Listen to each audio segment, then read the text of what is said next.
Hello ladies and gentlemen, and welcome back to the RENNSPORT Nordschleife League, a new season and new races, new formats, new point system, a lot of things to talk about today. And we start off the season with the BMW M2 Cup, which had one of the best races of the season last time around, arguably. And today is going to be a bit smaller than that, not only in length but also in grid size. No worries though, it will still be very interesting to follow, but of course, just like in the last season, we are not alone here today, or I am not alone here today, because I am joined in the virtual commentator booth, that is, by Tim Ireland. Hello, Lino. Hello, Twitchy people. Yeah, it's a bit of a different format this time. Some crazy person, that's you, shortened the race a little bit. But yeah, I'm looking forward to it. It's a good amount. Still, it's not a massive amount of M2s on track, but it's still a good amount, and I'm sure they'll have some fantastic racing here on the Dords. Very much so, and yeah, we will have plenty of time still to talk about the schedule, even with the slightly shorter race today. So make sure to keep it on, or follow the Discord channels for more info if you are interested in maybe joining the next one in 2 weeks. But yeah, today, kicking off the season, BMW M2, I think that is always a very solid choice of a car, of course. You will always get one for free when you sign up to RENNSPORT. But yeah, 45 It's a good minutes. car to start with.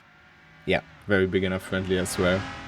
And a good car to learn the Nordschleife on, which is why usually you do that in real life as well.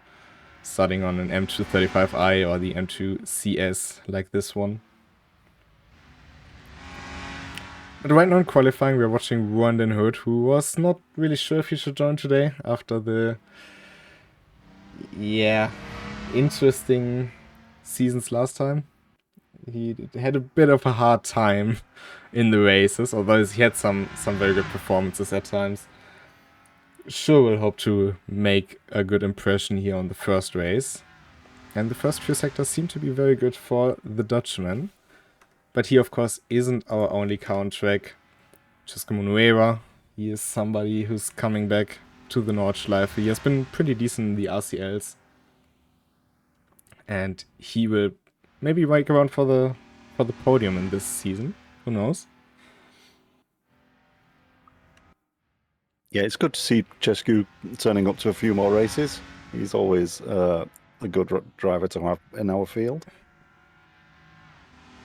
Another good driver to see is Radoslav Pionkiewicz, who gave his debut in the very last race on the Nordschleife, which of course was the 2-hour GT3 on, and we were pretty impressed by his performance there. Yeah, he had a really good race, and it took a brave man to turn up for your first race to be the 2 hours in a GT3. And well, he finished. Came home. I'm not sure what which position it was in the end. Might have been 7th or something, 8th.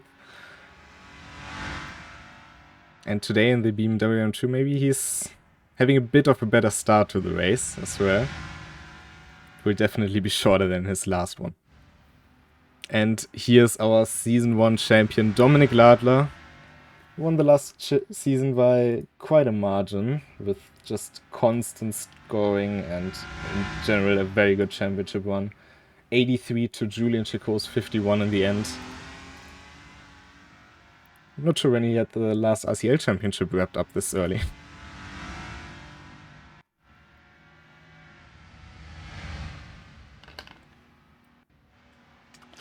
Once right though. Oop. Gained a little bit on the grass there, but he managed to control it. It's fine.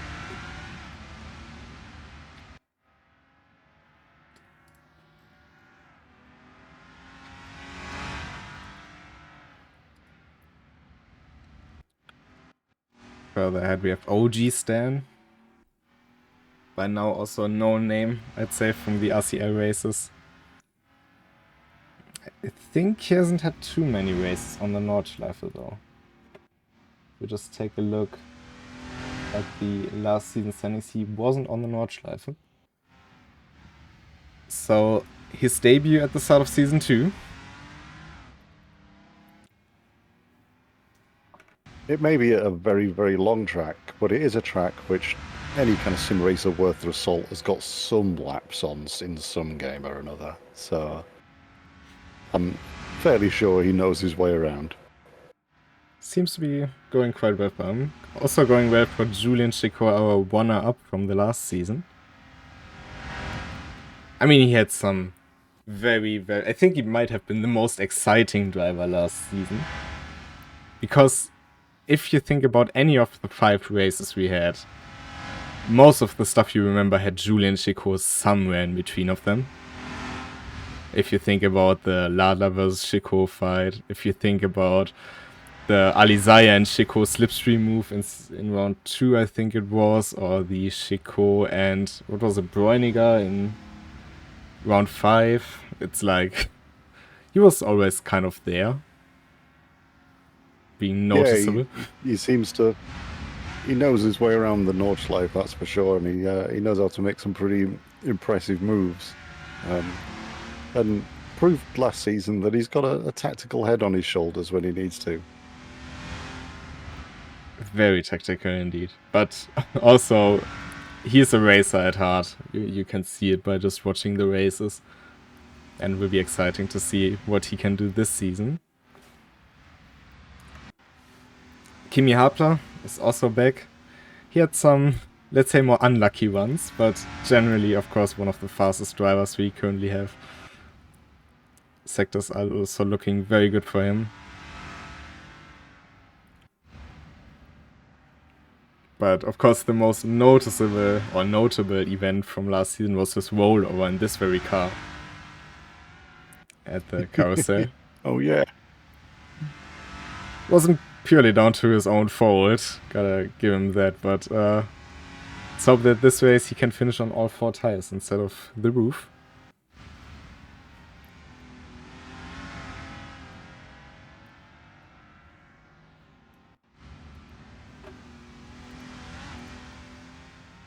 Two more left to go. Enrico Bräuniger, of course, can't forget him.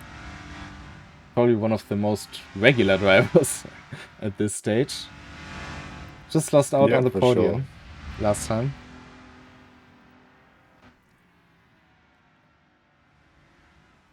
Sure, he wants to get those podium finishes for Season 2 when he just missed out on them on Season 1.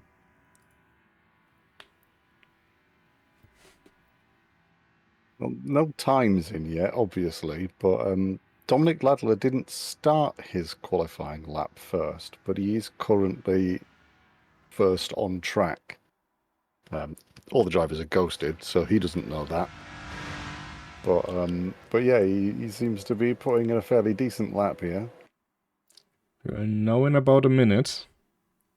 First off, let's have a look at our final driver, who's Dennis Kotzer. Has a bit of damage to the front right of his car, but it's good to see him back. He had a lot of issues with his game starting Season 1. Wanted to drive a lot more than he could. But yeah, he is back and he will hopefully be able to join all 6 races of Season 2. And he has shown pace, he has shown consistency. Yeah, for sure. They're all known names in for us here today. There's not a driver we haven't seen in at least one other race. So I'm expecting some good clean racing from these guys. Very much so, but Dominic Ladler comes across the line first, and it's a 9:13. Let's see who's next. Rondon Hood with also quite a lot of damage to the front right and rear right of his car. Julian Chico, 5.5 seconds. Rondon Hood will be a bit more. Kimi Hapler, 7.7 down. What can Cesco Moreira do? 9:41. Decent for the first time, or for the first outing on the Nordschleife, I'd say. I know we keep saying this every stream, but of course, those time difference, you always have to think about a 9-minute lap. It's the difference is not like on Spa or something. That's what probably equate between Ladla and Chico to about half a second on many other tracks. Last two to finish the lap time, Apionkiewicz and Stan.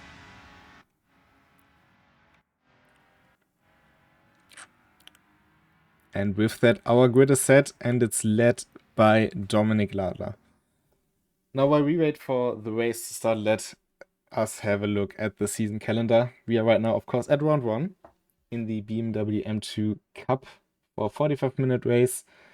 And then we will have 2 other class-specific races. One is GT4 on the 10th of May. The other one, the Porsche Cup, on the 7th of June. Now, the Porsche Cup is a car that we haven't seen in quite a while. And I'm very excited for it for many reasons. So that one will be a very interesting one. And it leads right into our special event for this season. Last time it was a 2-hour race. We are now extending that a tiny bit. 2.4 hours, 24-hour night cycle. And yeah, I think it was one of the marquee events last year. And I'm happy that we have it back this year. Yeah, it was great to see some of the 2.4-hour races we did last time. And having this one kind of integrated into the RNL makes a lot of sense. Of course, you don't have to have raced everything else to race in the 2.4-hour, but why would you give up that free practice? Indeed, and the points leading into it. The 2 GT3 races in between, by the way, are both 1 hour in length to get prepared for the 2.4 hours specifically. So those are your shots at getting practice lap time in. But we can hear the cars rolling. And that's because we are just about to start today's race with Dominik Ladler in the lead. It's the 1 car on pole position yet again. Bit spread out.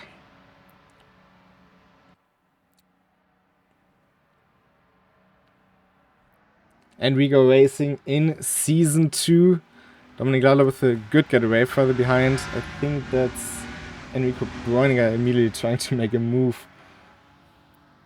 Seems like everybody so far got off cleanly. And hard braking zone into turn 1. Yeah, they seemed well spaced out there, and Dominik Ladler got a good run on everyone else. So he's managed to break open a... Juan den Hurt is off. Spun across the front of another car. I'm not sure who it was. If it was the 7. Definitely got a bump from the 5 before. 5, that is Julien Chicot. Further issues behind. It's not quite like the race we had last season with this car.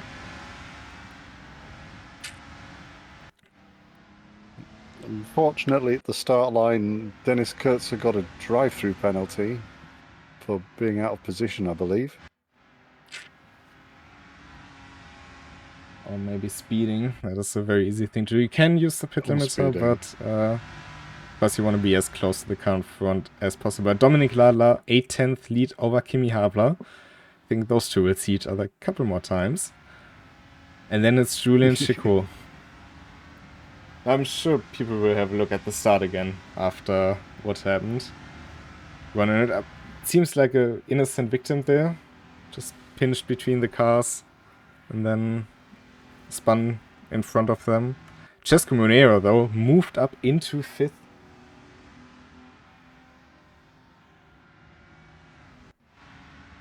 Yeah, he seems to have got a very good start there, Cesco. And he's made up a couple of places.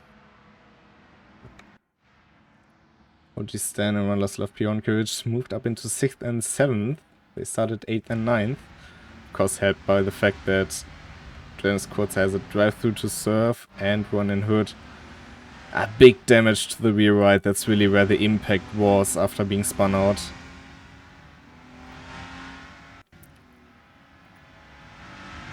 But he's catching. And he's catching fast. Oh, and moving down the inside, and that forced OG Stan into big error there and into, well, hit into the wall.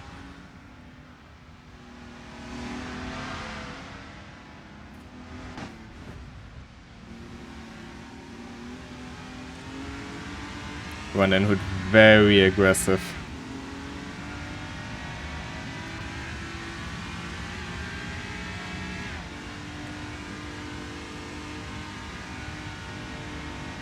I think, looking back at the start of the race, I think Julian Shakur was on the outside of the track, kind of following the curb, and Rowan seemed to just drift right a little bit and kind of pit maneuvered himself.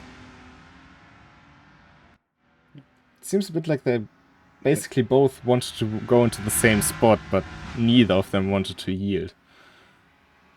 Yeah, I mean, not great radio for you guys who can't see what we could see, but I think Julian Shakur kind of was following the curb line, and Rowan de Hood was aiming for an apex quite far down the road, and they just had converging lines and nobody wanted to move. Reminds me a lot of that incident people were discussing for what feels like weeks. I think it was Baku last year in Formula 1 with Carlos Sainz and Sergio Perez, where I think Perez followed the racing line and Carlos Sainz was basically parallel to the wall, but like those two lines converge at some point. Yeah. So yeah, I think that is to be discussed in Discord channels afterwards. So if you're looking for entertainment, can recommend checking out the Discord and seeing the discussion. But Kimi Hapler is getting very close to Dominik Ladler.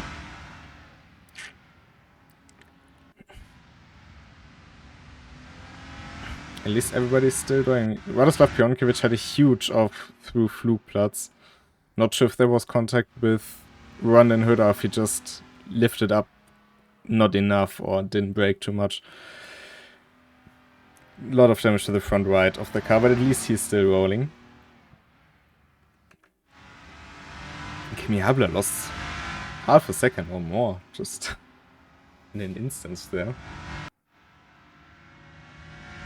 Yeah, the M2 is a strange car to drive when you start driving it, because you really have to carry speed through the corners, and especially on these uphill sections in Nordschleife, if you don't carry the speed right on those corners, then you lose a lot of speed on the entire section.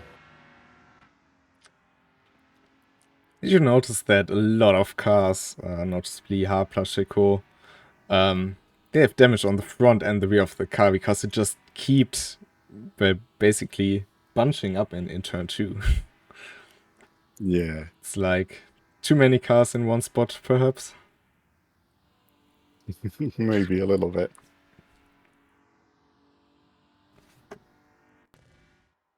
It's also the common M2 damage model thing of one of the headlights just gets pushed right back to the engine. Well, with the hit he had, I think that's kind of understandable. One and Hurt feeling the pressure from Dennis Kurz, and now I'm sure the lack of downforce on the rear does not help his situation.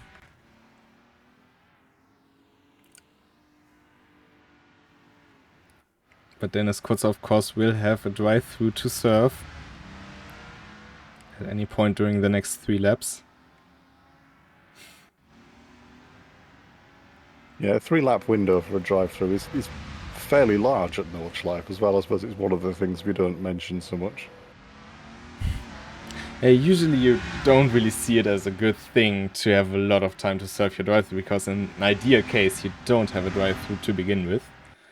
But yeah, if you have a drive-through, you have plenty of time to basically stretch your legs, build an advantage, and not come out in traffic. Not as much an issue today anyway, but if you have a full grid, that is something to consider.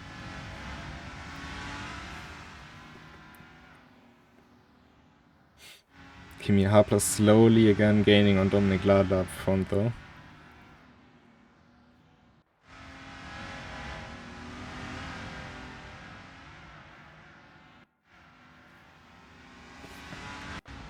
Oh, and then Hood off through Hedwig Söer, and Dennis Kurzer goes through.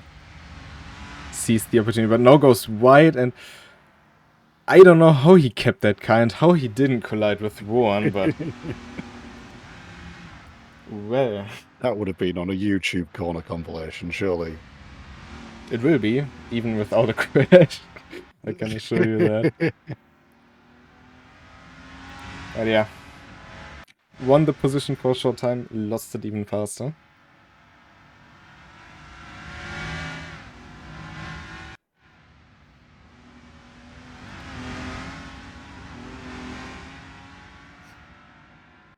That would have been very nasty if he didn't keep it, but we're glad he did. He did. And he does seem to be ahead of Rowan Hood again. Sorry, Rowan was ahead of Dennis Coates, wasn't he? And then he lost it. Yeah. But yeah, as you said, he passed him again. Yeah. And one another, he has big front end damage. He didn't have that before. So he must have lost it somewhere. He's going to probably feel that down Dottinger Hoa. There's going to be a bit of a reduced top speed.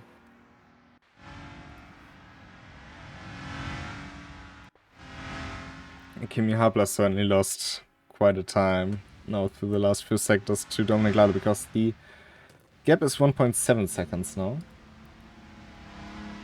But I'm wondering for Rowan now if he will maybe repair the car and go for something different this race, because since the races, except for the 2.4 hour race, are all shorter, we don't have the half distance point anymore. And we have changed some things in the points based on some feedback.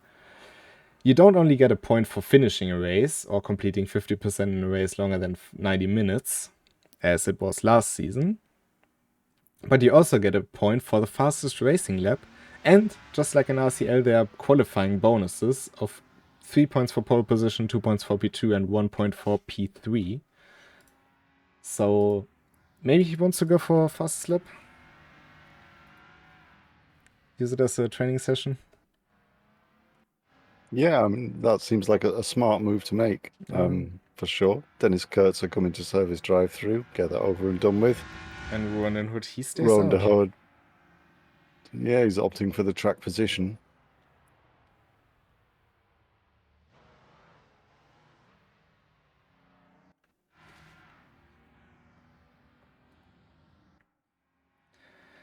Yeah, gap up front 2 seconds now. The question will be basically,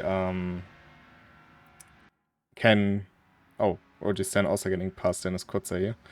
Can Dominic Lala use that gap to really expand on it on Kimi Hapler? Or is it more like a momentary thing? Oh, and Dennis Kutzer nearly losing it out of turn 1. I think he forgot which version of the Nürburgring he was going around there.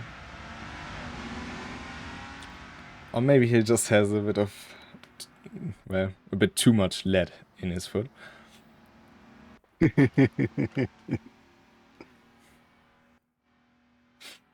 Whatever the case, he got past Olistan fairly quickly again. He seems to be struggling with his car and the damage, so... Dennis Kutzer into 7th again.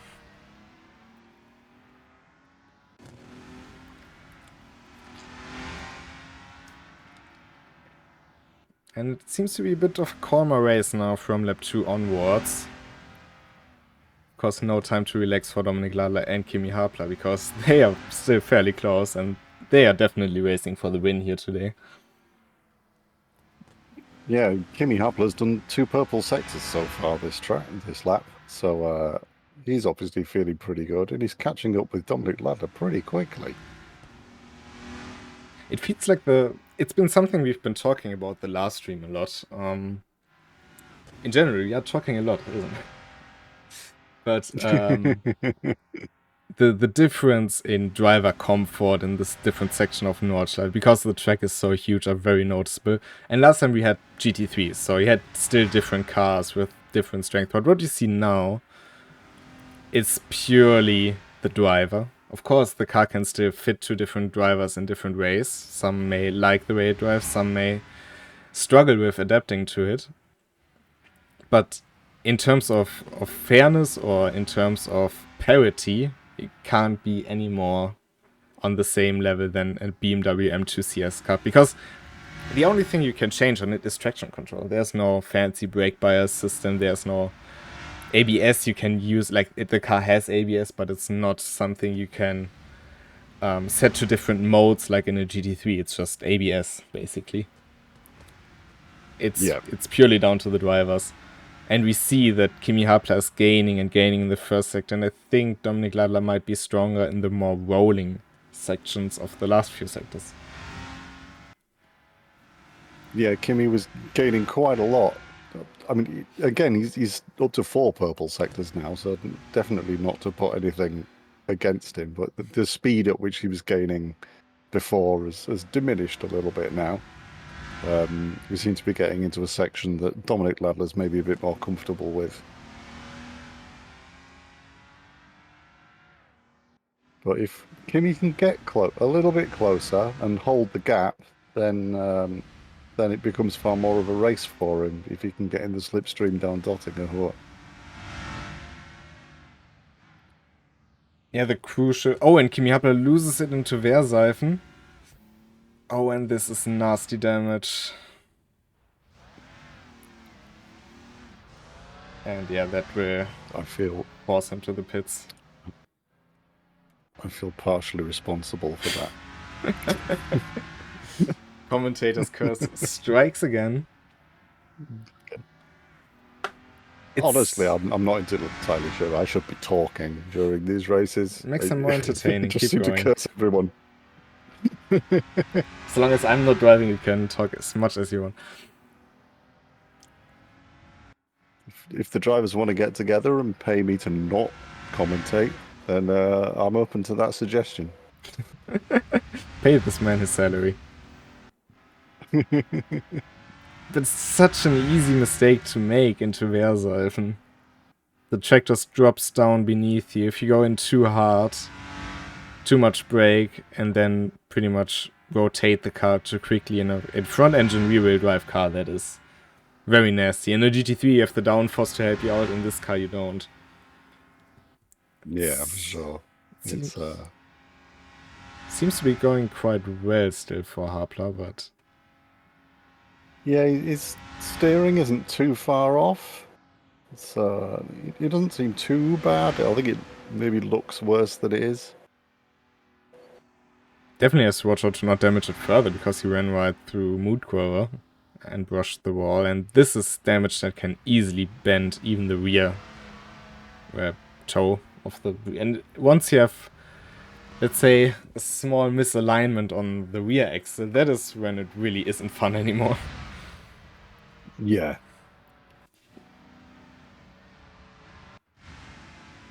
Yeah, the damage model we have with regard to kind of bending the suspension and the steering rods is quite good.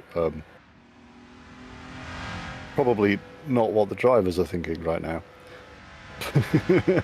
But it depending where your hit is, it can be fairly easy to bend your steering out of alignment. And it's a pain. But it's a thing that happens in real cars, so I'm happy for it. Yeah, good damage model is kinda point of view based, isn't it? Because I think there might be some drivers out there who would have preferred no damage model. Bypass it may... R1 drivers. Yeah, perhaps. But they don't have to worry about it. Yeah.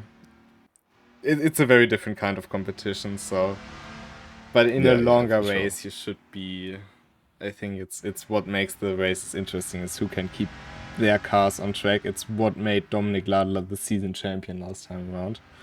He didn't win it on pure pace. He had quite a number of wins, of course, but it wasn't like he was always running away with it. But it was just the reason he kept his car clean, while the likes of Breuninger, Hapla, Chico, they were fading in races, and he wasn't. Yeah. And the damage model isn't just limited to contacts either. I know that I've had damage to at least my aero, maybe my suspension, by going over sausage curbs quite hard. Oh, Julian Chico. So it's not just... Sorry to interrupt you there, but... Julian. Ah, wow. No, that is... Here comes Bräuniger. Interrupting me with on-track action is the right way to do it. Would have preferred if you said, if you were gonna interrupt me, it should have a valid reason. But yeah, maybe this one is on mine. Talking about keeping it together and mentioning Julian Chico. But yeah, that was... You just clip the grass on entry. You go about 210, 220 in this car, on this part of the track. It just spins you around. Nothing you can do, but of course you don't want to hit the grass in the first place. With that, Enrico Bräuniger up into third.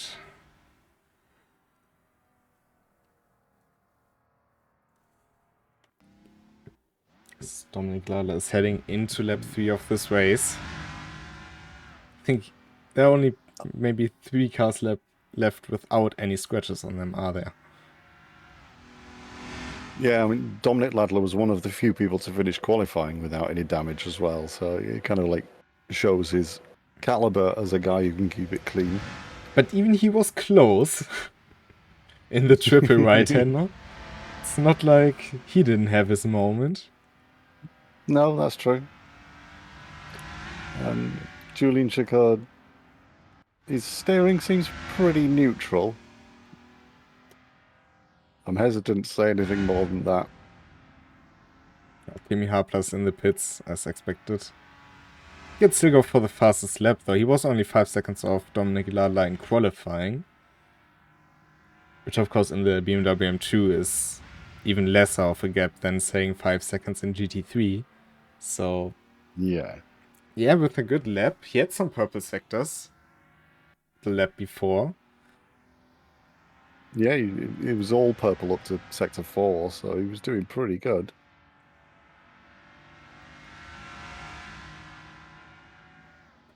But yeah, that leads Enrico Bräuniger into second position. Maybe this time he won't be on the receiving end, but on the gaining one. Vandenhout also deciding to come into the pits this lap.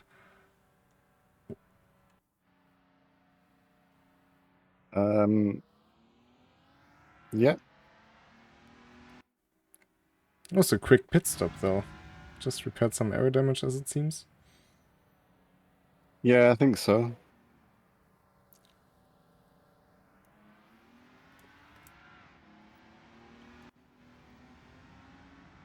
And Dennis Kurzer is also coming in. Lots of pit stops here. Let's see what he does. Oh, he goes for tires, actually. Dennis Kurzer changing tires. And with that, OG He's also repairing some damage.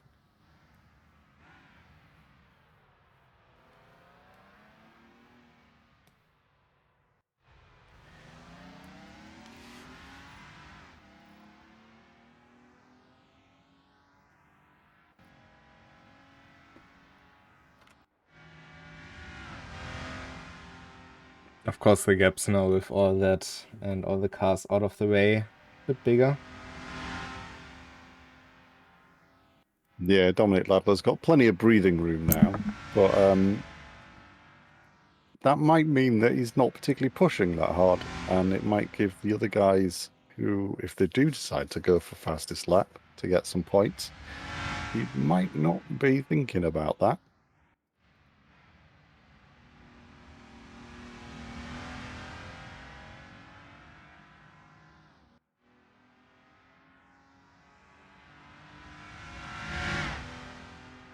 So it might catch him a little bit unawares. I'm not sure how many of the drivers took the time to read all the details of the new series and realize that there are points on the board for fastest laps.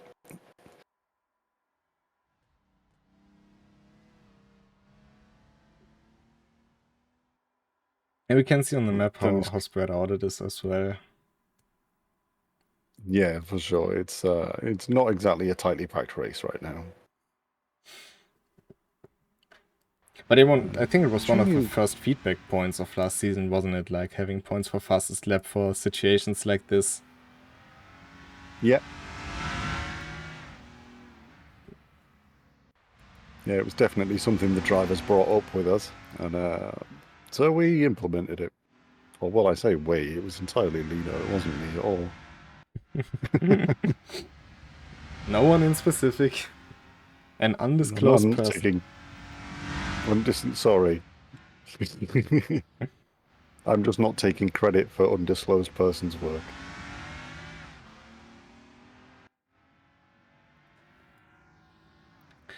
Well, but with all what's happening, one didn't hurt our unlucky driver of turn 2 is up into 6th already. So, not too bad for him at the moment. Bit in no man's land, but may give him the chance to really learn the track more. And go into the next race in 2 weeks with the GT3s more prepared. Yeah, he was a bit unlucky in the last season. We've mentioned before that Rowan is one of our more aggressive drivers.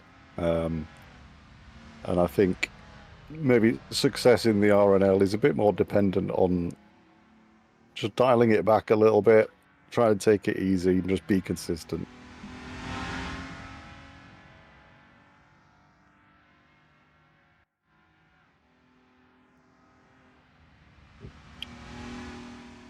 It's easy to say that about Dominic Ladler, but he's also fast. He is.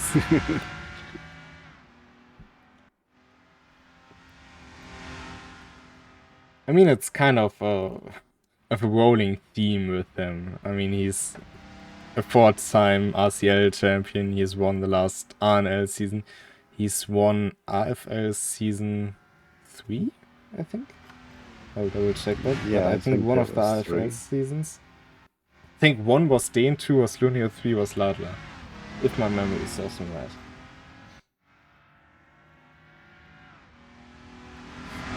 It's already been sounds quite a while. about right.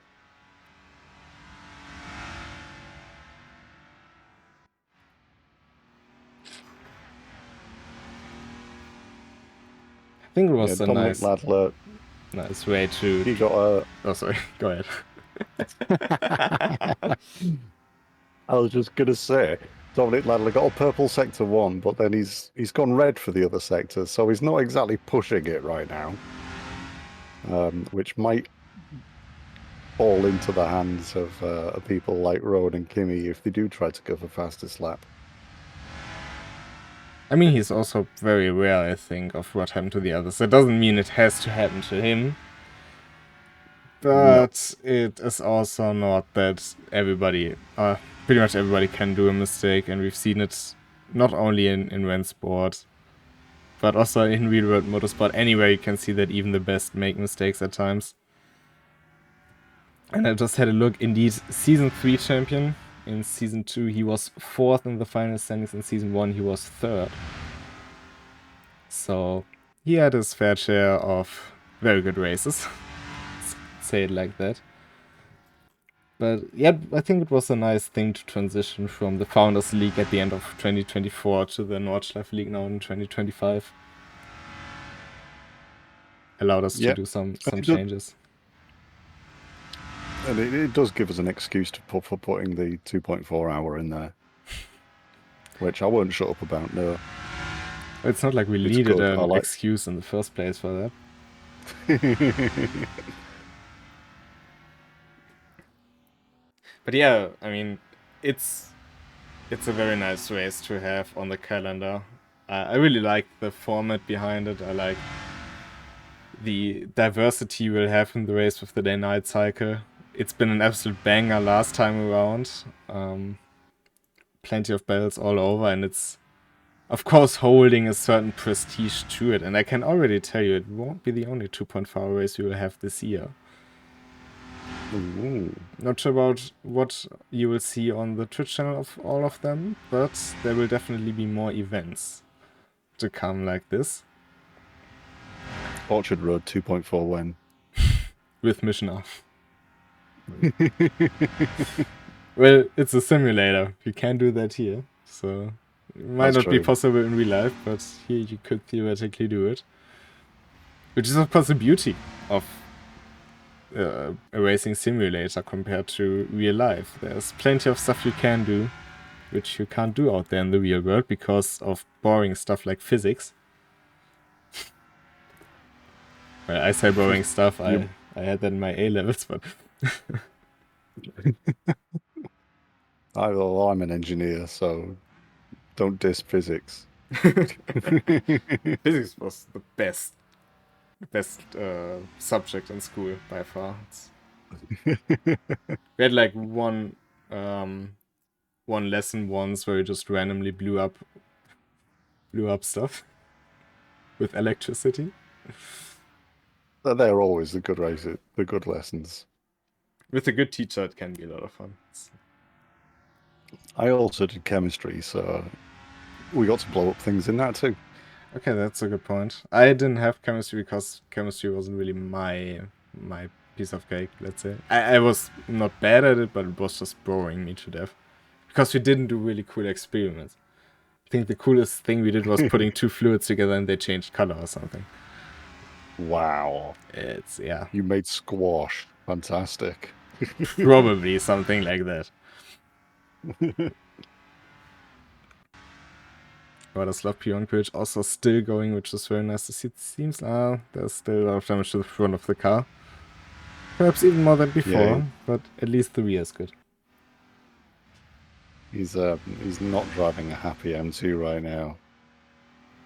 But he's gone for some experimental weight saving. He's definitely increased the cooling.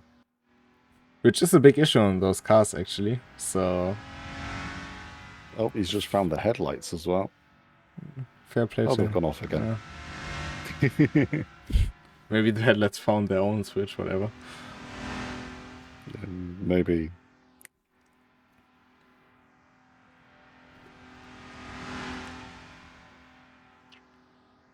Imagine having those poor people's problems like overheating engine. You have to do it like me, have an undercooled engine.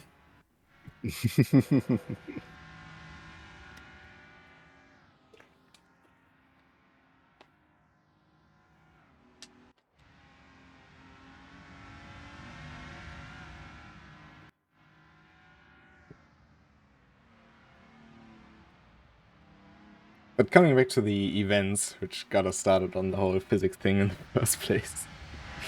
Yeah, it's very cool that we have the options that we can pretty much do whatever we'd like to do in simulators, and I think there are definitely reasons to explore those. Of course, in the end, there will always be a lot of people as well who are more thriving for more realistic experience, which is definitely a fair point. I mean, in the end, it's also about being in a world you usually can't afford. Let's put it that way.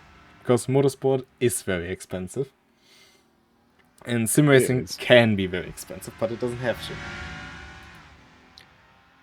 No, and I think it's good to get kind of a healthy balance between copying real-world events, but also kind of striking out and making our own things.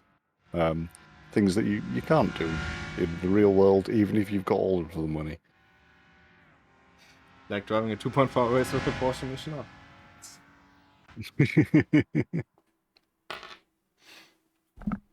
Now, I'm assuming Kimi Harpler has had an incident, but he is now DNF'd. So he's retired to the pits. Unfortunately for Road to Hood, he's invalidated his lap really early on, so he's not going to get fastest lap of the race from this one.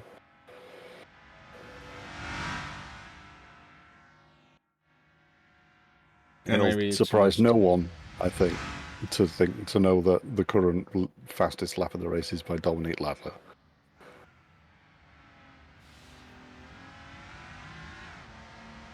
He will like that, probably.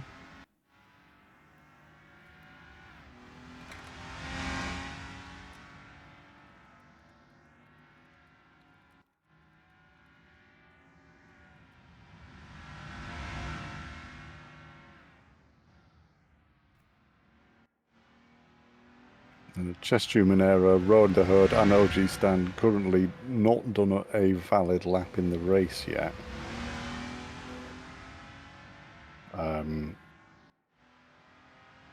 But they've probably got another lap to go before, if they want to go for the fastest lap points. Yeah, there's some time left. Of course, Ronan Hood also had the pit stop in between. OG Stan also had some issues. I'm not sure if he was in the pits, but yeah, something in those lines definitely. Dennis Kutzer is also closing in on him, so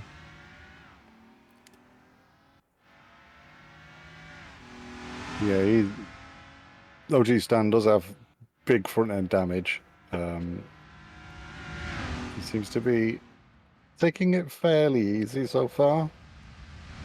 Not using quite as much of the track as some other people. But yeah, Dennis Kurtzer is definitely closing in on him.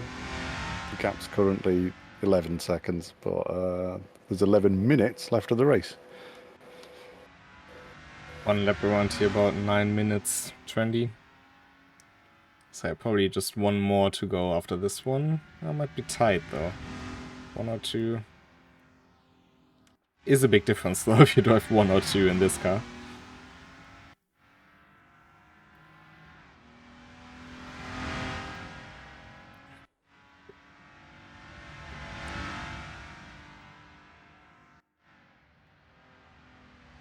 Yeah, the fastest lap of the race currently, as I said, is Dominic Ladler, but it is a 1:19. Now, he's been lapping significantly faster than that, but none of them have been valid, so that might have been his first lap of the race. Could be, yeah. Of course, he had a very clean start to the race, but you'll always have some seconds lost by going 60 at the starting line. Yeah.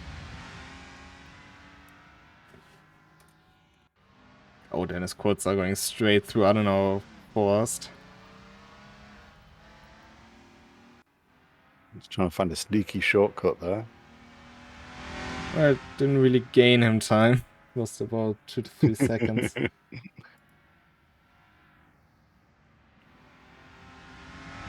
But he is 7 seconds behind OG Stan now, so he's catching up fairly rapidly. Meanwhile, confirmation, Kimi Harper has parked the car due to damage. Had another off in the last lap, so... Yeah, so far, Nordschleife not really generous to our suite. Oh, Dennis Kurtzer. Usually successful Swedish contingent. Swedish BMW enjoyer. Who's usually driving a Porsche.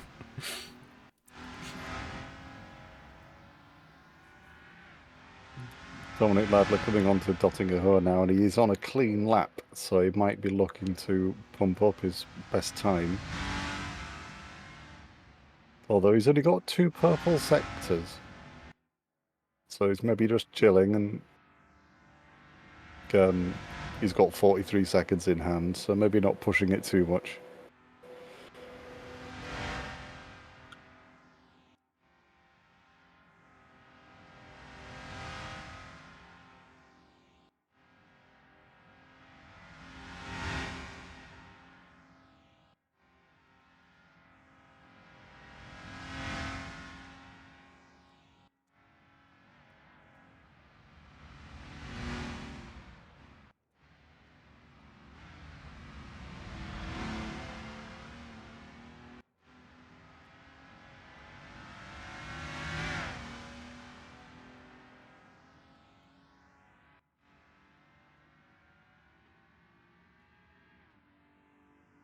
Yeah, it would probably just be this 1 lap left, because it's only 8 minutes until we have the checkered flag out. And some. But Ladler's last lap was, wow, that's a lot of L's. Was a 9:16, so he has definitely pushed the bar up for the fastest lap of the race. Well, lots of L in the sentence, but definitely not in Ladler's lap time. Hey. Dennis Kurtzer now right on the back of OG Stan, but getting past is a different story on the Nordschleife. He has the big pace advantage though, so I expect him to not take too much time to get by. No, I think OG Stan knows that he's going quite a bit slower than Dennis Krystall right now. And let him by, basically.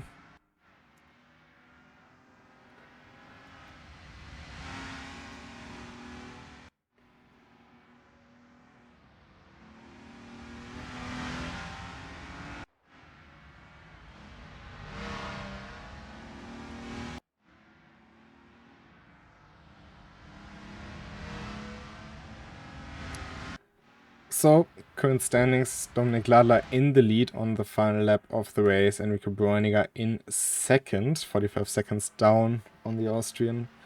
And then we have Julian Chico, who had a pretty silent race after a very action-packed opening lap. Let's put it that way. And yeah, the car is battered all around, but at least it's still going into the right direction. And then we have Cesco Monuera. We haven't really talked about him after the start, because he just had a silent and good race. It's like, again, very much consistent.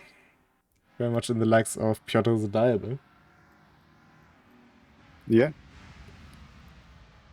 So if he can keep that final lap clean, he has a very big cushion to run in hood behind. He can be very happy of his first race on the Nordschleife with a 4th place. And speaking of run in hood, he's coming into the pits, but shouldn't matter too much. He has 70 seconds to Dennis Kurzer. But yeah, run in hood spun out lap 1 and now back into P5. I don't think that's too shabby either. Interesting state of the car fact is that the 2 clean cars in the race are Dominik Ladler and Radoslav Pjoronovic. Oh, he has repaired the car.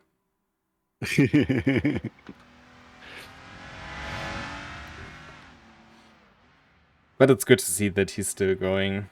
Oh, and don't lose it. Yeah. Sorry. Can't stop cursing, can you? You're really doing a better job at it. Like, Dominik Ladler's car's still clean. Prove me wrong. Well, the exception proves the rule, doesn't it?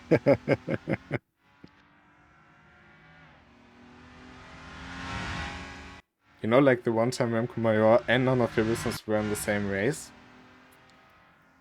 Proves the rule. Yeah, that's true.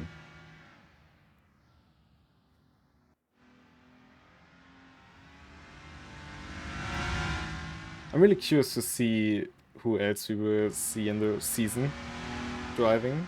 Someone we haven't seen in a long time now, unfortunately, is Joachim Thunder and the Katowice Audi. That would be very exciting to have him back. Yeah, he's not been very well recently, but I've heard murmurings that he might turn up for tomorrow's RCE. Would be very much looking forward to that. But being more specific to the Nordschleife, of course, we haven't seen Maximilian Dehn in a while. No, that's true. Season 1 champion and winner of the original 2.4 hour race. We haven't seen Tim Schroeder in here in quite a while. Since he's back, might as well come back to the Nordschleife. He had some very great drives back in the Founders League. He did, yeah. You know, there are like plenty of names who... We've seen it last season that people came back basically after a longer time.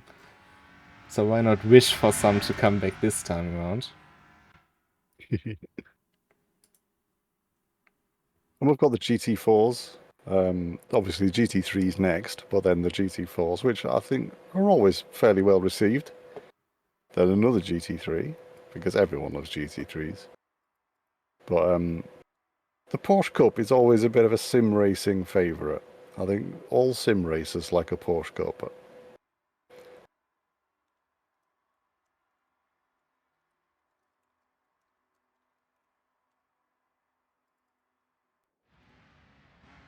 I just had a look through who else we saw in the Founders League. And one thing, as you mentioned, GT4, at this point, I am disappointed if I don't see a drifting BMW M4 GT4 by Alizai while doing a pass.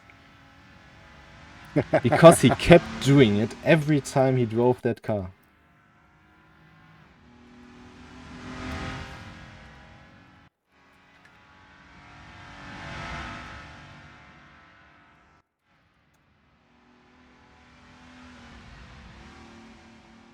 So, yeah, that will definitely be one thing.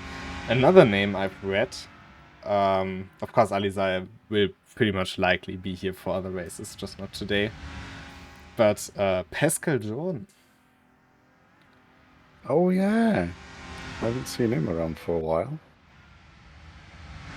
He has improved a lot over, especially the last few races in the league.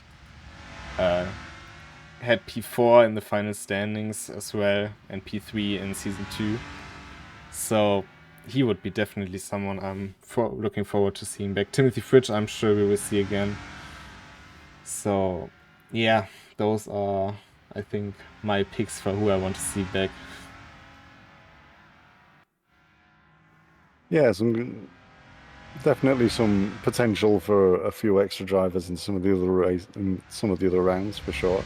And the GT3s always seem to bring people out. People do like GT3s, and maybe with the 2.4 hour on the horizon, people want to get out there and get a bit of practice in before the main event at the end of the season.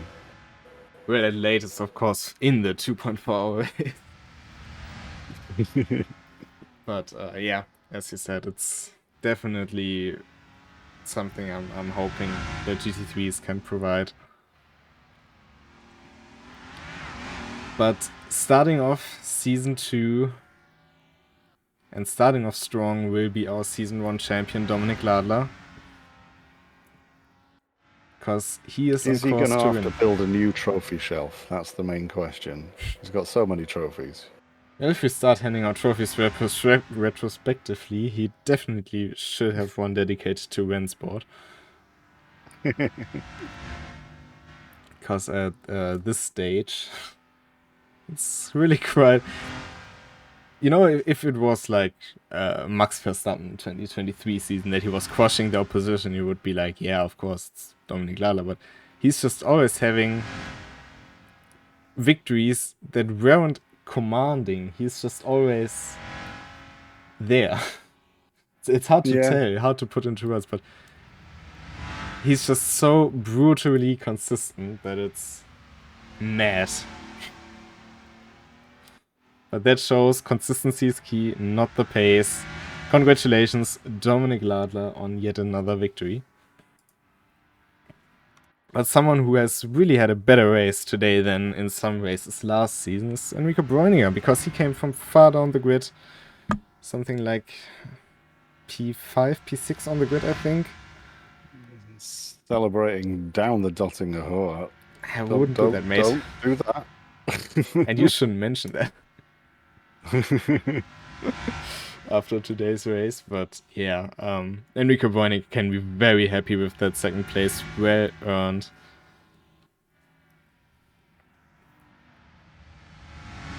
I would like to add a little bit, though, that Dominik Ladler's last lap was the fastest lap of the race. 9:14. Well, it will definitely give him a good bump start for the season as well. Yeah, for sure. And completing the podium will be Julien Chicot. But Cesco Monoya, I just want to mention it real quick. He is only, what, 15 seconds, 12 seconds behind Julien Chicot? Yeah. That's also not too much.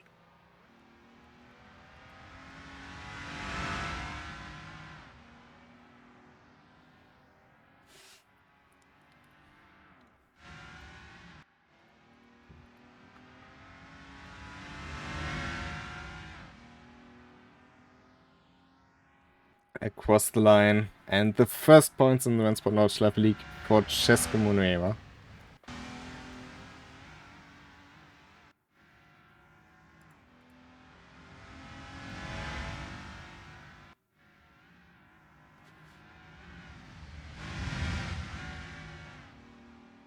And then it's a bit of a gap to 5th place for Rondenhood. But for him, yeah, good comeback drive, I'd say. Can be very happy with that. Yeah, he did pretty good, considering what happened at the start of the race. And it's nice to see Rowan finishing one of these. Indeed, it's been a long time coming.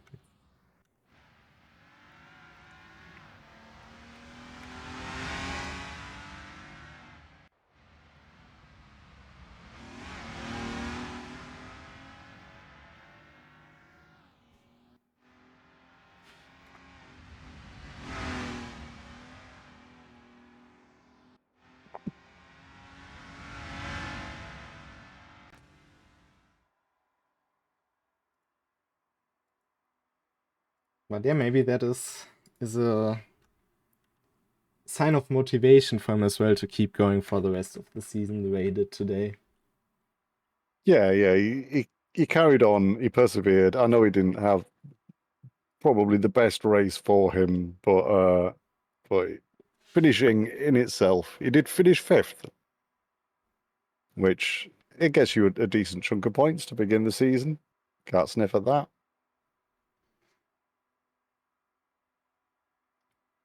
Yeah, including all the bonus points to be handed out. That is 9 points to his name. And I think he will gladly take that.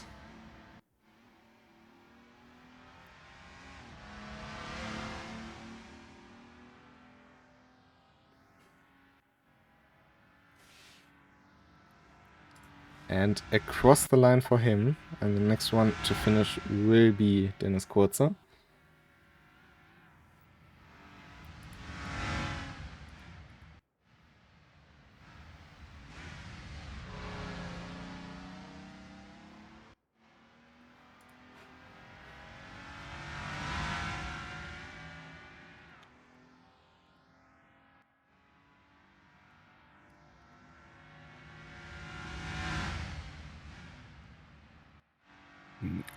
OG Stan is making his battered way down the dotted go. That is not healthy looking BMW. Not really healthy, yeah. But it's still driving, and I think that is the most important part. Meanwhile, I see that our top finishers are parking nicely on the big VRS logo exiting turn 1. If you went to see a second-hand M2 and it looked like that, would you buy it, Lino? I mean, I buy a lot of cars that many others wouldn't buy, and yes, I'm looking at a car at the moment to buy, even though it's not quite a BMW, but yeah, probably not. Because to fix that is a bit of, yeah, a lot of work. You can scrap it for parts very easily though, so... Well, I'm sure if you looked around the Nordschleife today, you might be able to find a few free parts lying around. I think the biggest issue is getting the frame back into shape. I think that's... Yeah. Not necessarily fun.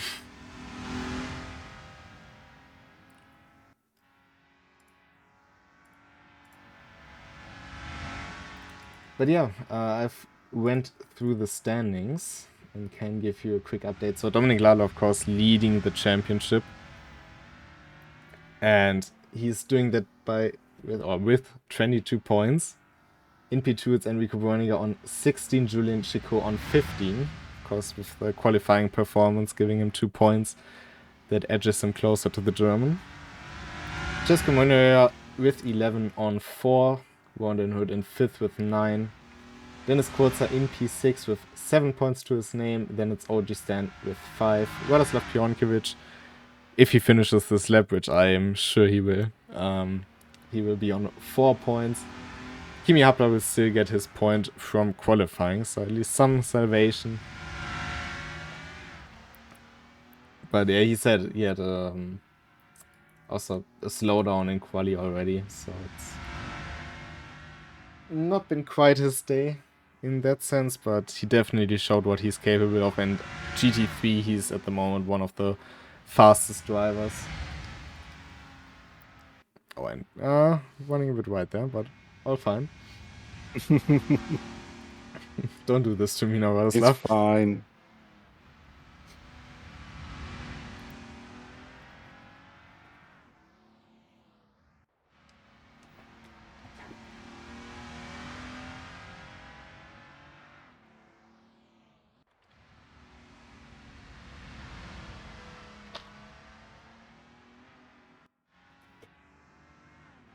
I think it was a good way to start into the season. It of course wasn't the big action-packed race or something.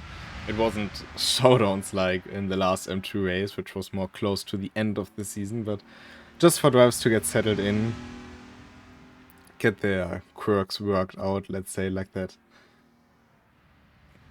Yeah, for sure. It was it's a fitting start to the season to do it in the M2s. That's definite. And it was good to see these guys get out there and put the laps in, brush off a few cobwebs from the oh so long ago season 1 of 2 weeks ago.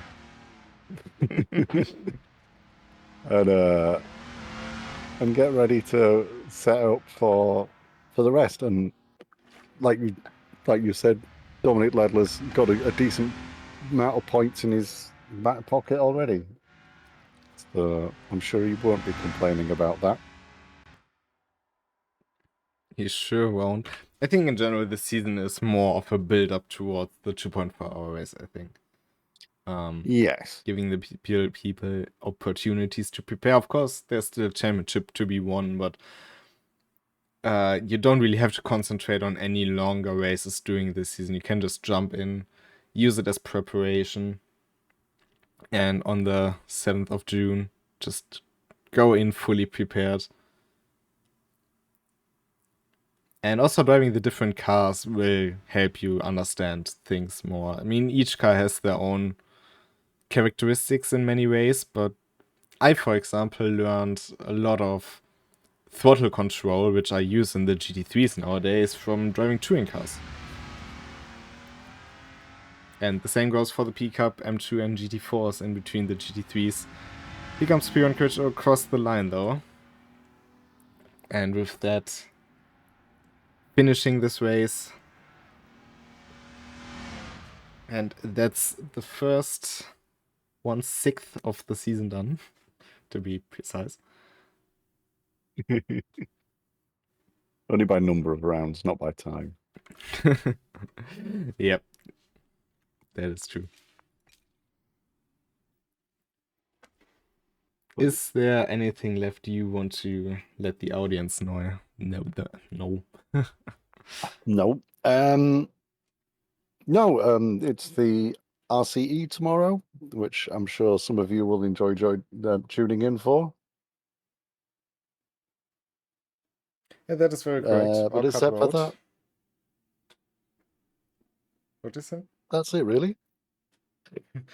Okay. Yeah, of course, tomorrow we will have Orchard Road, GT3 and M2s. So if you didn't have the most luck with the M2 today, maybe tomorrow will be your day. Maybe we will switch to GT3s. You've got the choice. And yeah, tight city course, 2 classes. It will be very interesting.